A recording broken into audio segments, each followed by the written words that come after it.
Okay, hello everyone, welcome to my channel. कैसे हैं आप सब? होप आप सभी ठीक होंगे। तो आज जो है हम आगे के क्वेश्चंस देखेंगे। क्वेश्चन नंबर 30 तक के जो है हमारे कंप्लीट हो चुके थे। अब जो है हम आगे के कुछ क्वेश्चंस देखने वाले हैं। तो उसके पहले जो है मैं थोड़ा कुछ आपको बेसिक्स बता देना चाहती हूँ कि हम जो है एक्टिव पावर को हम कैसे डिनोट करते हैं। एक्टिव पावर को हम पी से डिनोट करते हैं और इसका फॉर्मूला क्या हो जाता है, वी आई कॉस फाई। इसका यूनिट क्या होता है, किलोवाट।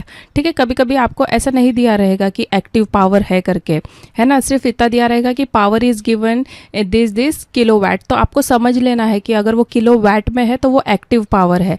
रिएक्टिव पावर आपको दिया रहेगा केवीएआर में। ठीक है, एपरेंट पावर आपको दिया रहेगा केवीए में। तो ये जो यूनिट है, यूनिट के हिसाब से आपको पहचानते आना चाहिए कि हम किस पावर के बारे में बात कर रहे हैं।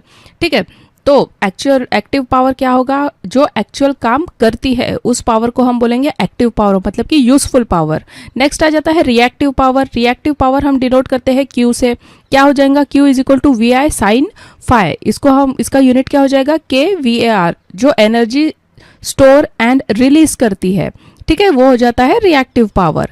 एपरेंट पावर को हम डिनोट करते हैं एस से। S is equal to V I, और इसी वी आई की जगह जो है आप एपरेंट पावर भी पुटअप कर सकते हो। ठीक है, तो डिपेंड अपॉन द न्यूमरिकल आपको जो है ये फॉर्मूले चेंज करते आने चाहिए। और स्पेशली इन यूनिट का आप स्पेशली ध्यान रखो, क्योंकि आज जो हम प्रॉब्लम करने वाले हैं उसमें ये जो यूनिट है ये बहुत ज़्यादा इंपॉर्टेंट रोल प्ले करेगी। ठीक है, आपको प्रॉब्लम में से ही समझ में आ जाएगा कि हम किस पावर के बारे में बात कर रहे हैं। ठीक है, एपरेंट पावर क्या होगा, टोटल सप्लाइड पावर। ठीक है, तो ये था एक शॉर्ट सा एक्टिव पावर, रिएक्टिव पावर और एपरेंट पावर के बारे में एक नोट। ठीक है, तो चलिए फटाफट से। Of capacitor connection is that the active power drawn by the motor. ठीक है, अगर हमारे कैपेसिटर लगाने से इस मोटर में जो है एक्टिव पावर कैसा रहेगा, सेम रहेगा, डिक्रीज रहेगा, इंक्रीज रहेगा, या फिर नन ऑफ द अबव। तो कैपेसिटर केवल रिएक्टिव पावर को अफेक्ट करता है। याद रखिए, कैपेसिटर जो है सिर्फ और सिर्फ रिएक्टिव पावर को अफेक्ट करता है। एक्टिव पावर मोटर की रिक्वायरमेंट है। ठीक है, तो ये कैसी होंगी, सेम रहेंगी। ठीक है, इसके ऊपर भी थोड़े से मैंने नोट्स रख दिए हैं कि एक्टिव पावर का फॉर्मूला क्या हो जाता है, P is equal to V I cos phi.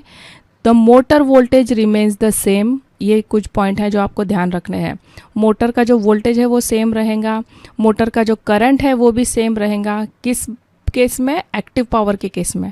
ठीक है, द मोटर पावर फैक्टर मतलब कि कॉस फाई भी जो है सेम रहेगा। तो कैपेसिटर ओनली सप्लाईज क्या, रिएक्टिव पावर। कैपेसिटर सिर्फ और सिर्फ रिएक्टिव पावर सप्लाई करता है and it does not affect the real active power. तो इसका आंसर होगा क्या, रिमेन्स सेम। बहुत इंपॉर्टेंट क्वेश्चन है आज के, बहुत केयरफुली आप देखिए इनको। The result of capacitor connection is that the current drawn from the supply is, क्या होगा, डिक्रीज। करंट कैसा होता है, कम। पावर फैक्टर इंप्रूव होने पर जो है करंट कम हो जाती है। P is equal to V I cos phi, है ना। अगर अभी हम देखें तो ये क्या हो जाएगा, करंट और कॉस फाई का रिलेशन कैसा है, इन्वर्सली। तो अगर पावर फैक्टर इंप्रूव होता है तो करंट क्या होगा, डिक्रीज होगा। तो option 2 is the correct answer. ये देखिए, बिफोर कैपेसिटर क्या था, supply provide both active and reactive current. After capacitor क्या हुआ, capacitor supply reactive current locally and supplies now provide mainly active current. ठीक है, तो so total current from the supply जो है वो रिड्यूस होगा। नेक्स्ट है, when power factor is improve the lagging KVR drawn from the supply will. Lagging KVR मतलब कि क्या हुआ, केवीआर मतलब कि क्या हुआ। ठीक है, हमने एकदम स्टार्टिंग में ही पढ़ा था, मैंने बोला था कि यूनिट के हिसाब से आपको जो है पावर पहचानते आना चाहिए। मतलब कि रिएक्टिव पावर केवीए होता तो एपरेंट पावर, और किलोवाट है तो एक्टिव पावर। ठीक है, तो ये कौन सा है, रिएक्टिव पावर। तो when the power factor is improve the lagging KVR drawn from the supply will. अब कैपेसिटर लैगिंग केवीआर को कंपनसेट करता है। ठीक है, देखो सिंपल लैंग्वेज में समझते हैं। मोटर या इंडक्टिव लोड लैगिंग केवीआर लेता है। ठीक है, मतलब कि रिएक्टिव पावर। तो जब हम कैपेसिटर कनेक्ट करते हैं तो कैपेसिटर क्या करता है, लीडिंग केवीआर को जो है वो सप्लाई करता है। ठीक है, तो इसका होगा क्या, देखो कैपेसिटर का लीडिंग केवीआर माइनस मोटर का lagging KVR equals to net KVR from the supply, तो इसका आंसर क्या होगा, डिक्रीज। ठीक है, power factor is improve, the lagging KVR drawn from the supply will decrease. तो जब पावर फैक्टर इम्प्रूव करते हैं तो कैपेसिटर लीडिंग केवीआर देता है, जिसकी वजह से सप्लाई से आने वाला लैगिंग केवीआर कम हो जाता है। ठीक है, तो इसलिए इसका आंसर होगा ऑप्शन 2, डिक्रीज। नेक्स्ट है, a load draws a active power P at a lagging power factor cos phi 1 if the power factor is improve to cos phi 2 the leading KVR supplied by the power factor correction equipment will be. Leading KVR की बात कर रहे हैं, मतलब कि फिर से हमको क्या बताना है, रिएक्टिव पावर। एक लोड मतलब कि P किलोवाट ले रहा है, मतलब कि एक्टिव पावर। ठीक है, मैंने बताया था एक्टिव पावर गिवन है यहाँ पे, और उसका पावर फैक्टर क्या है, cos phi 1 लैगिंग है। जब हम कैपेसिटर लगा के पावर फैक्टर को cos phi तक के इम्प्रूव करते हैं तो कैपेसिटर कितना लीडिंग KVR देगा, ये हमको जो है बताना है। तो पावर फैक्टर करेक्शन फॉर्मूला क्या है, पावर फैक्टर करेक्शन फॉर्मूला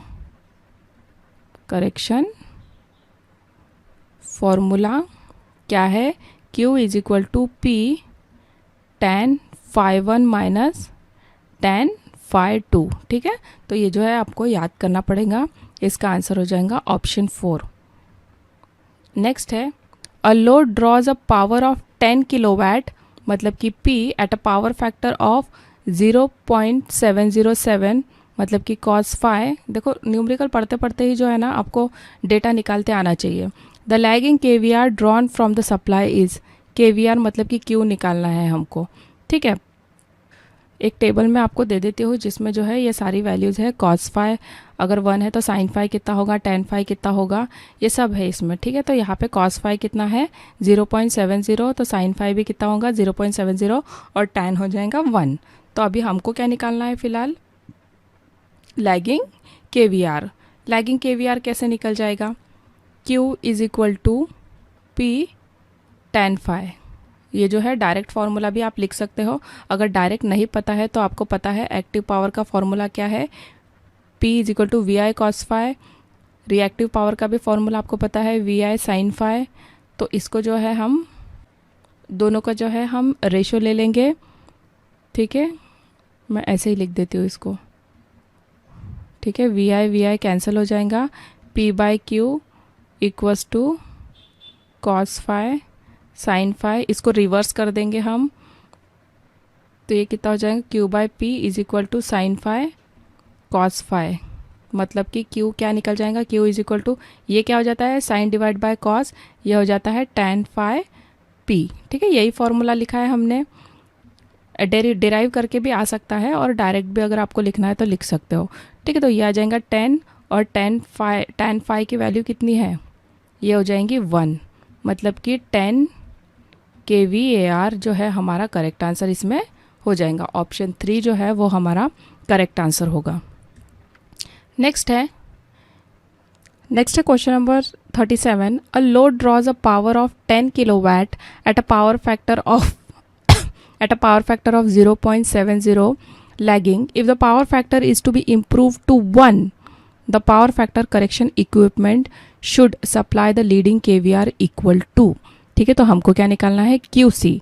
तो रिक्वायर्ड कैपेसिटर KVR जो है हमको निकालना है, मतलब कि रिएक्टिव पावर जो फॉर्मूला हमने देखा। तो सबसे पहले तो ये टेबल हम देख लेते हैं, क्योंकि इसी की मदद से जो है ये प्रॉब्लम सॉल्व होगा।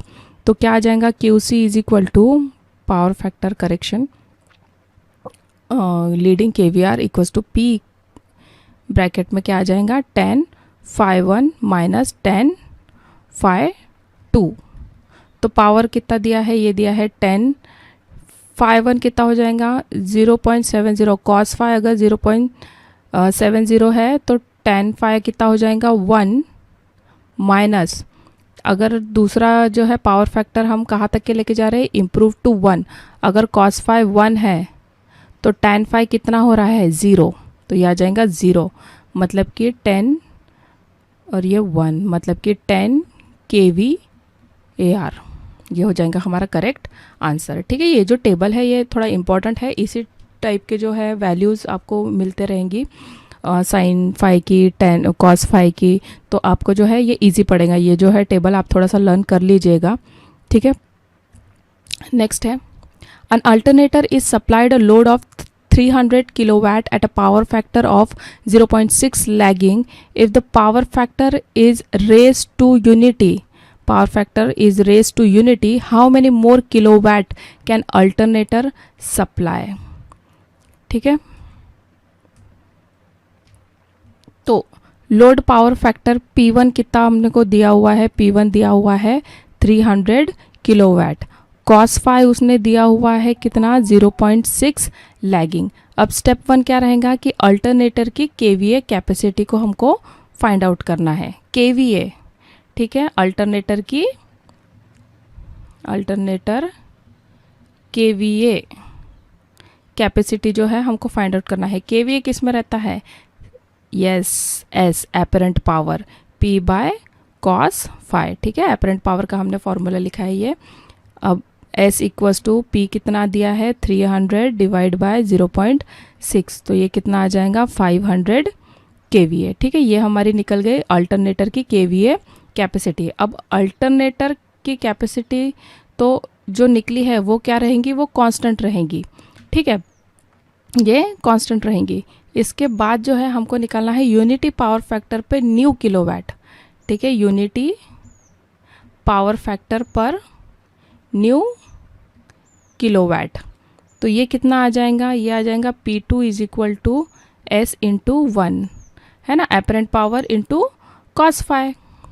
ये फॉर्मूला तो हमको पता ही है, तो S की जगह क्या आ जाएगा, S की जगह आ जाएगा 500 इंटू 1, तो ये आ जाएगा कितना 500 किलोवाट, ठीक है। P2 हमारा आ गया 500 किलोवाट, P1 आ गया हमारा 300 किलोवाट। तो अब जो है हम एक्स्ट्रा किलोवाट निकाल सकते हैं इसमें से। एक्स्ट्रा किलोवाट कितना रहेगा, इक्वल्स टू 500 माइनस 300, मतलब कि 200 किलोवाट। तो फाइनल आंसर हमारा क्या हो जाएगा 200 kilowatt more. How many more kilowatt can alternate supply, 200 kilowatt more, ठीक है। तो option 1 is the correct answer. Simple सा हमने एपरेंट पावर का फॉर्मूला लगाया है इसमें, और कुछ नहीं, एक्टिव पावर का फॉर्मूला है बस। A load takes a current I at a power factor of cos phi. The wattless component of the current is, wattless component अब क्या होता है यहाँ पे आपको पता चलेगा। तो टोटल करंट I को हम दो पार्ट्स में डिवाइड करते हैं, ठीक है। एक हो जाएगा हमारा क्या, एक्टिव कंपोनेंट, मतलब कि वर्किंग करंट, एक्टिव कंपोनेंट मतलब कि वर्किंग करंट, जिसको हम डिनोट करते हैं I कॉस फाई से। ये जो है ये एक्चुअल पावर देता है। दूसरा क्या हो जाएगा, दूसरा हो जाएगा वैटलेस कंपोनेंट, दूसरा हो जाएगा क्या, वैटलेस कंपोनेंट, मतलब कि रिएक्टिव करंट। तो ये हो जाएगा I साइन फाई। ये सिर्फ जो है क्या करता है, सिर्फ एनर्जी देता है, सिर्फ एनर्जी रिलीज करता है, ठीक है। तो इसका आंसर होगा क्या, I साइन